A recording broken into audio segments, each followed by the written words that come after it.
Basil. Out in the open plains of the tundra, not a single hill nor tree obscured the view. Lining the horizon, clouds stretched in a contiguous arc, encircling the crusade. The air smelled of snow, a scent Basil would have liked better had it not insinuated worse traveling conditions ahead. Before the morning muster started, but after consuming a winter rabbit, kindly provided by T-15, Basil attended to the soldiers and civilians who were still recovering from their injuries after the Rhine viaduct catastrophe.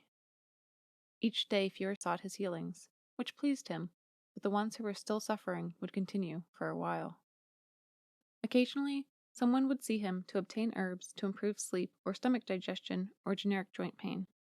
Basil established a routine of treating patients around the dying embers of the campfire nearest Boss News oxen cart each morning. If necessary, he'd find a log or stone to drag over to have people recline against. Basil treated one of his regular patients, a young boy named Nine, whose arm he had previously healed the day of the incident at the viaduct. Because Nine had been traveling with the same slave trader that oversaw his two friends 5 and 18, Basil had the chance to speak with them while he reinforced the child's humerus. The slave trader, Recision, monitored 9, 5, and 18, but did not engage. "How do you know what to do?" 5 prodded Nine's arm. "I've read a couple spell tomes to learn how to strengthen the bone's rejoined seam." "Do you only need to read the book? Could I become a wizard too if I read it?" The young boy's large eyes watched Basil. "Of course you could become a wizard. Anyone can. Unfortunately, it's not as easy as reading it once. Wizards must practice and reread portions they don't understand until they develop a complete understanding of the underlying science and language in the text. It usually takes me a few months of dedicated study before I've mastered the magic to cast a spell, but each one only contains the instructions for one specific function. To heal this bone, I'm drawing from the learnings of 2 different tomes." Basil pointed to Nine's arm when he explained the concept. While Watercress had every available tome on healing magic, there was still a finite number of the spell books, and not every ailment could be solved immediately with their cures. Additionally, Basil forgot to mention that one must speak the holy language fluently to read the tomes. As Basil had grown up learning it as a second language, he didn't even consider it would have been another prerequisite until after he had moved on. "Is it different for Master Watercress?" 5 asked. "Somewhat. He doesn't need the tomes, but he knows them anyway. While my magic only comes from the books, as a sorcerer, his also comes from within himself. The more he practices, the better he can do whatever he's trying to accomplish." "Do you not need to improve with practice?" 18 asked, from 5's side. The stoic slave had barely spoken during the conversation. "My ability will always be limited by the skill level of the author of the tome. If they were a master and crafted a spell tome, then I could cast a master-level spell after studying the tome. It's not particularly economical to create a tome, given the price of parchment, and the scribing is tedious. Therefore, almost all tomes that exist are crafted from the greatest sorcerers. But if I don't use a spell, then I will forget how to cast it.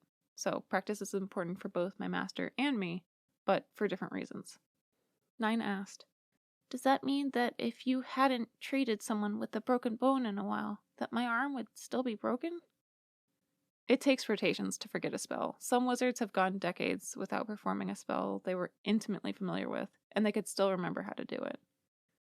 I have enough practice with basic spells like these that I won't forget how to use them. If I did, I could always reread the tome too. Even so, your arm would heal, but it wouldn't regain strength as quickly. Your body heals on its own, you know." "Does it really?" 5 looked at his own hands. "Have you ever cut yourself and had the bleeding stop on its own? That's what's happening," Basil said excitedly. He liked to share his knowledge in those instances. It made him feel like his master. "I had always thought it stopped because I must have been within a barrier of health." Basil shook his head. "No, it will heal even if you aren't under a healing mage's protection. If your wounds don't heal on their own, you'd bleed forever, even from a tiny cut." "Each of us does have magic inside us, then." Basil had finished Nine's healing session, thus passed over the physiology lesson. "I'm all done for today." He felt slightly guilty about leading the enslaved child to believe that it was easier to learn magic than it truly was, but he didn't have the heart to crush his hopeful expression. 9 dipped his head, rolled down his cotton tunic sleeve, and redonned his coat. "Thank you." "Of course," Basil replied, dipping his head in return. If you have any pain in that arm, be sure to find me. Recision paid Basil, as he had after every healing session thus far. Basil was starting to collect a small pile of sapphire shards from Recision. He wasn't sure what to do with it, since he had never possessed or managed gemstones of his own before, but he wanted to make a smart investment with it. Previously, anytime someone paid him for his services, the gems or coin belonged to his master, and Basil always delivered the payment to him honestly. Since they had left Vetron, however, Watercress had insisted that Basil keep his earnings for himself. It was unorthodox for an apprentice to amass wealth, but Basil was grateful for the concession, especially after seeing the fortune his master had collected during the visit to Petey's shop. How many more healing sessions will he need? Probably 2 or 3, but as his arm is now, it should recover in a week on its own, Basil said. 10 whole days? Nine sulked. Recision ignored him. I won't take the chance. I'll bring him around again, another 4 times for good measure. The arms are the most important part of a male slave, after all. Wouldn't do him or his next owners any good without them. Basil's nostrils flared at the comment. My father and friends are more than laborers. Recision led the 3 slaves away before Basil could make a remark that got him into trouble. And then the next patient was up to see him. Basil's prior animosity cooled into general irritation. The next patient was a soldier that had a nasty wound from the Rhine viaduct, but had refused to have it healed with spells. Instead, Basil treated his injury with herbs, wrappings, and thyme, as an herbalist would. After Basil undressed his wound, the soldier flinched due to the pain. Basil poured oil of thyme onto the cloth and wiped down the flesh. While rewrapping the lesion with fresh cloths, Basil gave the soldier essence of sweet fruit, nuts, and mushrooms to chew on to stimulate healing, increase his immunity, and decrease swelling. There sure are a lot of prescriptions with a single injury, the soldier said. Without wizardry, I'm doing the best I can, Basil said. Basil's knowledge of healing herbs and remedies was as up-to-date as it could be. His master frequently wrote letters to his contacts at the Mages College, questioning whether any of his colleagues had discovered new developments in the medicinal field. Watercress queried alchemists and botanists who did not affiliate with the college as well. His master had such an extensive network that sometimes there would be a pile of parchment littering his desk within a single cycle of the moons. But herbs only went so far. They were crucial for long-term healing, but the prolonged duration of an existing wound increased the chances of a complication, and Basil hated the thought of losing any more patients. The man thanked Basil and headed off to muster. The next patient who came to see Basil was new. He was a soldier in gold armor, and Basil remembered that the color signified an officer knight. Considering his medium gray ribbon, Basil guessed the knight was ranked M8. M8 had gotten into a fistfight over breakfast rations with another officer. He was particularly proud of himself, despite the underlying damage that contradicted his story of how well he had held his own. And this guy must have weighed the same as a ghost caribou. I mean, he was huge in every way possible, and he goes to take my ration, but I'm not about to let that happen. I go to take a swing at him, and he absorbs it. Doesn't impact him at all. He just gets angry. I've never seen someone turn so red, and this guy can move, but I dodge nearly each blow. If you do not mind, I will start a healing spell now to reduce your swelling, Basil interrupted. The excitable soldier's expression sobered. Kalas veda via Higon. Higon bella kalaru quoc socrot. Basil recited the spell, as he had numerous times that day already. The new bruises ceased their gradual formation as the blood returned to their vessels, and the vessels promptly sealed themselves. Thank you, the soldier said with a smile. Here's something for the trouble. He, like many of the others, attempted to pay for the healing. The crown finances my master. Soldiers don't have to pay for our services, Basil said. I won't tell anyone if you won't, M8 said, slipping a single-cut sapphire into Basil's hand before leaving to muster. Thank you, Basil called after him. While the shards that Recision had given Basil could buy little treats, a single cut was an impressive sum. Basil hadn't even earned a table cut before. He still wasn't supposed to accept payment from the soldier, but because the soldier insisted, he wouldn't say no again and chance offending the knight. Basil's last patient hadn't been new. As one of the only female soldiers, she had drawn constant attention from enlisted and officers alike. Each time she arrived for treatment, she kept her eyes trained downward and meekly requested a contraceptive. Basil tried to deduce if something was wrong, but she had always dismissed his concerns before falling silent again. If everything was indeed fine, he hadn't wanted to meddle in her affairs. However, he had the slightest inkling that his trepidations were warranted. He wouldn't act without her consent, and he wouldn't have even known what to do had she needed aid. Regardless of what the answer was, he probably would have sought advice from his master on how to proceed. But when he asked her a final time, she forced a smile and retreated with her latest supply of sulfium. Finished with patience, Basil returned the carrying cases of herbs to Boss New's cart. Billet pounded away on one of the log cutter's axes in the back. "Basil, my boy, how are you faring?" "Well, how about yourself?" Basil heaved the herb cases up onto the cart and slid them into their usual corner. "Fair, although many soldiers have come to me claiming their swords aren't sharp enough, in addition to these axes getting blunted every day. I have more than enough work to keep me busy. Between you and me, the axes always take priority, so we'll have warm meals when we stop." Basil asked, "Do you need any assistance?" "I could use an extra arm if you'd be up for it," Billet said. "I'll pay you the rate of a fully fledged blacksmith for the work. As I recall, you were exceptional with the whetstone." "I would appreciate that. I'm running out of patience to keep me occupied." Billet smiled. "Thank Basil for that. It's a good problem to have." Not exactly. But Basil didn't want to discuss the topic further. Though some of the patients had healed, plenty had not. "Hop on up here and grab that sword." Forcing a smile, Basil joined Billet in the cart. Grabbing the sword that Billet had pointed to, Basil found a whetstone and got to work sharpening the blade. When searching for the memories from when his master had taken him to Billet's forge, he recalled his training as if it had been permanently stamped into his mind. While Basil worked with Billet, the crusade party started up the march. Basil considered heading to the back lines to find Brusite and Taliost, but he welcomed the change. Plus, his legs embraced the extra rest. Commanding his oxen, Boss New cried, "Get ye up!" The cart lurched forward. During the sharpening process, Boss New and Billet discussed what to expect in the days ahead. "We're going to reach Safai today, by first sun high if I had to guess," Boss New told Basil while he worked. "The weather change will come soon too." "I'm going to be so pleased to be rid of this chill, even if it is temporary," Basil said. "Stopping in a city will be beneficial for everyone's morale," Billet agreed. "Is morale bad?" Basil asked, oblivious. Billet exchanged a glance with Boss New. "Rations never provide soldiers good spirits. The persistent cold displeases the merchants, and rumors spread of attacks when we camp," Billet said with concern on his face. Boss New added, "Marching exhausts everyone without a driving beast, and plenty still weep from the loss of their loved ones." It was impossible to forget the loss, but the reminder troubled Basil. "I suppose no one genuinely wants to be here," Basil considered self-consciously. As much misfortune as had befallen the group, he had enjoyed himself thus far. He had made new friends and discovered new autonomy. "Some do," Billet said. "It's been a while since I've been away from Sithica.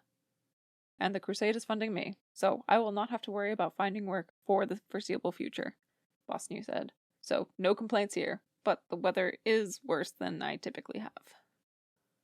"How do you usually travel, then?" Basil asked. "There are several large-scale merchant caravans that have weather mages accompany them. Usually I take my oxen with them," Boss New said.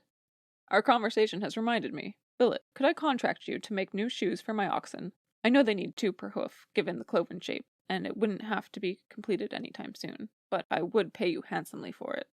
"Of course I'll take on the job." Billet halted his hand while speaking to Boss New. "But as gratitude to your beasts for lugging around my equipment and myself, I'll outfit them for half the price.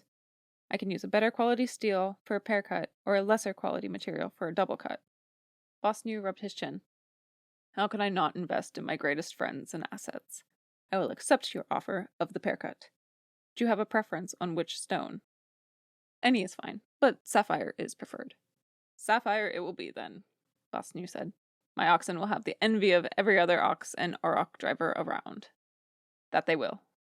Within a turn of the suns, the group crossed the barrier into a warmer climate. It wasn't as warm as Sithica, but it was a relief all the same. For a time, the three discussed Safai. It was a small city, but it served as a major hub on the merchant road, so there would be a wide variety of wares found there. Bosnu had routinely traveled through Safai, and he described the buildings made of wood, commingled with buildings of limestone. It made for an eclectic sight. Bosnu explained that Lady Prenite presided over the city and did a good job doing so. Upon arriving at Safai, D4 instructed the soldiers to report for muster the following morning at the campsite. The management and administration rates were responsible for replenishing food rations and were exempt from the privilege of exploring the city. As a result, Telios would be occupied for the duration of the stay. Basil considered finding Brucite, but he wasn't sure where to start. 5 and 18 would be stuck with precision, and he assumed his master was under strict supervision as well. Interrupting Basil's planning, Billet paid him for his work, handing Basil a peridot point cut, the next step up from a large shard. Basil was both thrilled and disappointed about the earnings. He had wanted to add to his growing collection of gem, but it was a painstaking process to earn it through physical labor. The single cut M8 had given Basil for his short healing session had been worth 4 times as much as the point cut that had cost him half a day's work. "Anytime you need extra gem, let me know," Billet instructed as he hopped out of Bosnu's cart. "That peridot will be good on Ikasu when we cross the kingdom's border." "Thank you." Basil climbed down from the back of the cart, too. "Where are you headed in Safai?" "To the Craftsman's Guild. I'll see if I can purchase some materials to begin work on Bosnu's oxen shoes," Billet said. "And yourself?" "I'll probably look around," Basil said. Basil had no idea how he wanted to spend his time in the city. For the small town of Tihal that the Crusade had previously visited, it was easy to regroup. There were few places to go. Plus, he had explored it with Brucite. Alone, he feared getting lost. At the same time, he was free to explore on his own. However, he fretted that the taste of freedom would be as much of a disappointment as Vetron's uncontrolled weather. "Basil!" Watercress called while Basil meandered toward the roads of Safai. Simultaneously, Basil cursed his luck and relaxed. "Good day, master," Basil said. "How are you?" "Flustered," Watercress replied with a huff. "I am being allowed to restock our supplies with you." His tone's sharp edge ebbed. "Which herbs are we running short on?" "Thyme, ginger, garlic root, echinacea, mushrooms, and fire pepper capsules," Basil listed, thinking specifically of the one patient who kept draining him of his restorative herbs, since the man wouldn't accept a proper healing. "Fire pepper?" Watercress asked skeptically. "Mm-hmm." Basil tried not to act guilty. "He's going to know I've been sneaking them to warm myself. He always knows when I've done something wrong." "Understandable. The weather has been unbearably cold," Watercress replied with a knowing expression. "I can imagine the rest are due to treating the injuries." Basil quieted. "What's troubling you?" His master stopped him out of the way of the rest of the crusade. Watercress always read Basil's mind. It both annoyed and relieved Basil. While he couldn't conceal anything, he also didn't have to initiate embarrassing conversations either. Basil didn't bother to lie to his master. Getting caught sneaking remedies was the least of his worries. "I lost a lot of patience," Basil confessed. He finally confronted the feelings he had been bottling up since the tragedy at the Rhine Viaduct. "There have been so many. Far too many." For many of them, Basil had been treating them when they had died. He had maintained his diagnostic spell tome within their bodies, yet their systems had failed anyway. Through the magic, he had felt them die. Their cell signaling quieted, their metabolic processes halted, their blood slowed, and their hearts stopped. It was a terrifying experience, even though Basil knew he would survive the process. Enduring a death was difficult once, but it happened repeatedly in a short span of time, and he repressed the memories each time they threatened to invade his conscious thoughts. "You can't always save all of them," his master comforted, empathy clear on his face. "You could have. A lot of them had bad head trauma and random symptoms that I didn't know how to treat," Basil said, the guilt welling in his eyes. "I'm sorry that I couldn't be there to help you," his master said. "But even I struggle with brain injuries." Basil said, "I know it's not your fault that you couldn't help. I know that the officer knights won't let you heal anyone besides themselves. But I am frustrated with them for being so selfish. Many enlisted soldiers shouldn't have died, and some of the merchants too. He recalled how one man's face had fallen mid-sentence. The abruptness of his death had unnerved Basil, though the worst had been a death so visceral that it had taken Basil a good while to realize that he was still alive. His fear pivoted to resentment against those responsible for putting him in that position. The longer Basil dwelled on his experiences, the closer he edged to hysterics. As his sorrow swelled, his fury flared alongside it. "It's not fair!" Watercress put a hand on Basil's shoulder and pulled him into a hug. "This is a stressful situation for all of us. Much more responsibility has been placed on your shoulders than has ever rested there before. But imagine how worse off everyone else would be if you were not there for them." Basil wept into his master's cloak, riddled with culpability and feelings of inadequacy. While he found the behavior humiliating, it also provided a much-needed catharsis. "I am so proud of the good work that you are doing," his master consoled. "You are an exceptional healing mage, Basil, wizard or otherwise." Watercress comforted Basil until his tears turned to heaving. Gradually, Basil calmed down. After all, it wasn't really his fault the others had died. He had wanted the validation, and he received it. His master gestured for them to return to the path to the city. Basil changed the topic of their conversation. "Why did you lie to the knights, telling them I was a sorcerer?" Watercress's eyes widened in apprehension and glanced around cautiously. "I was trying to convince them that you should march with me." Basil considered the thought. While it would be comfortable with his master, Basil enjoyed the freedom to venture wherever he wanted. He liked marching with Bursight, and he liked earning gem with Billet when it suited him. Ultimately, Basil was grateful his master had not been successful in convincing the high-ranking officers. "Oh, I see." Watercress looked at him as if he weren't sure what to make of his expression for once. This time, his master changed the topic of conversation. "After we visit Rosemary and restock our supplies, it is my intention to track down Sapphi's weather mage, and I will attempt to learn something of their art. If they have a spell tome, I will purchase it, and I will have it delivered to you. That way, you won't have to worry about the supplies of fire pepper capsules in the future." Basil hiked his shoulders as if to hide poorly between them. His master smiled. "Do not fret, Basil. If the herbs were more readily accessible to me, then I would have eaten the peppers to warm my blood as well. I am not optimistic about what the weather mage here can teach, given that the region's weather is only marginally more moderate. I certainly took Master Circe's abilities for granted." "Did you never intend to leave Sithica?" Basil asked, baffled why his master would ever forego learning the art given his propensity to pursue extraneous knowledge. "After attending the Mages' College, I had done all the traveling that I planned on doing, and soon after I had my hands full with raising and teaching you." "You had no ambition to become the High Healing Mage?" The thought had not previously occurred to Basil, but given his master's respected reputation and driven attitude, Basil assumed that the position would be his master's long-term goal. His master's expression displayed disbelief. "It is a compelling notion to consider, but Coserai is too industrial for my liking. Vetron is my home. I could potentially see myself in Ikusu, but I would not settle any farther than that long-term." "I see." Basil didn't know why, but his master's answer displeased him.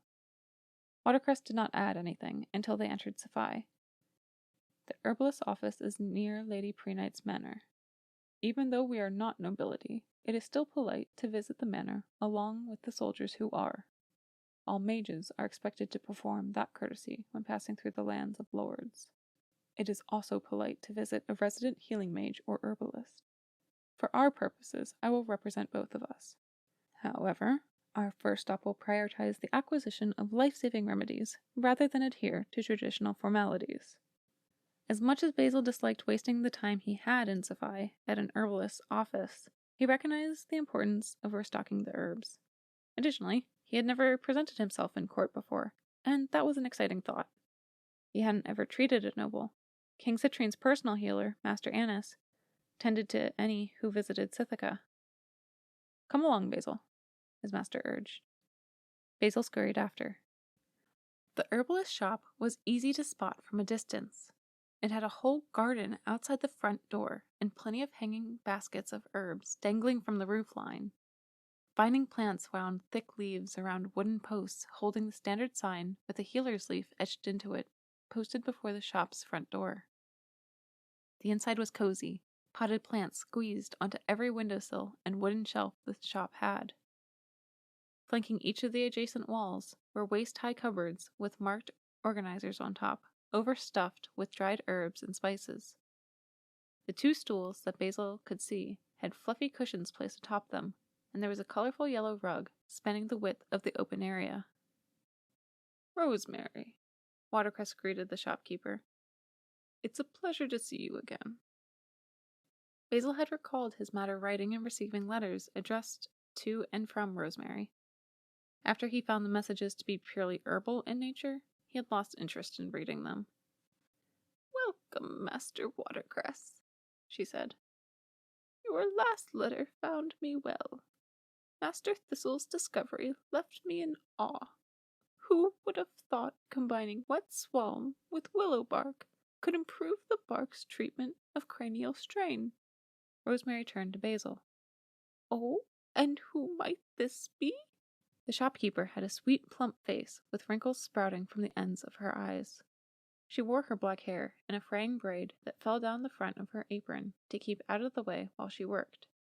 Even so, she carried the odd leaf around in her flyaways. "This is my apprentice, Basil." "I can see you've raised him well. He seems like a nice young man indeed," she patronized. Basil assumed it was because she was old-fashioned. "It's a pleasure to meet you," he said out of obligation. "Such a good lad." Basil fought a grimace. "We've come today to replenish some of our wares," Watercress said. "Of course, dear. What do you need?" Watercress listed the herbs Basil had previously mentioned, then added, "And capsules of preserved fire pepper, if you have it. After that, we could add to our stock of mellow root, wizard's wort, and red berry." "Have yourselves many women in your travels?" she insinuated in a sly tone. No, but there have been plenty of potential infections that we'd like to curtail," Watercress said, blushing. "I can't always protect everyone within my limited barrier of health. Basil has to treat those who fall outside of it." Basil hadn't ever seen his master become flustered. Perhaps I will like Rosemary. She helped to gather Watercress's requested ingredients, while Basil sought the ones he needed. She navigated to each organizer, pulled out a portion of the requested stock, and flowed seamlessly to the next ingredient. Watercress had still been busy trying to decipher her chicken scratch handwriting on the labels to discern which herbs lived inside. Basil started opening drawers to check their contents, finding time but not much else. Watercress eventually discovered the mellow root, and Rosemary collected everything else for them. "Will this be sufficient to restock your wares?" she asked, setting her pile on the counter. Basil placed the sprig next to his master's root. "This will do marvelously. I appreciate your assistance," he said, "as do our future patients." "I'm glad to help. The total comes to a point cut," she said. His master gave her a small sapphire in the requested shape, and Basil couldn't help but dread how that would have been his entire earnings from his work for the day. He was glad his master hadn't yet expected him to finance his own herbs, but he appreciated why Watercress had grown so many of his own. "It has been a pleasure," Watercress said. "We must present ourselves to Lady Prenite, but I'll return afterwards to discuss the latest from Turmeric and Nendanth." At least he doesn't expect me to follow him around all day. The thought of exploring on his own brought a small smile to Basil's face. A piercing shriek sounded from the streets below. Basil and his master exchanged a concerned glance before they rushed out of the office to investigate its source.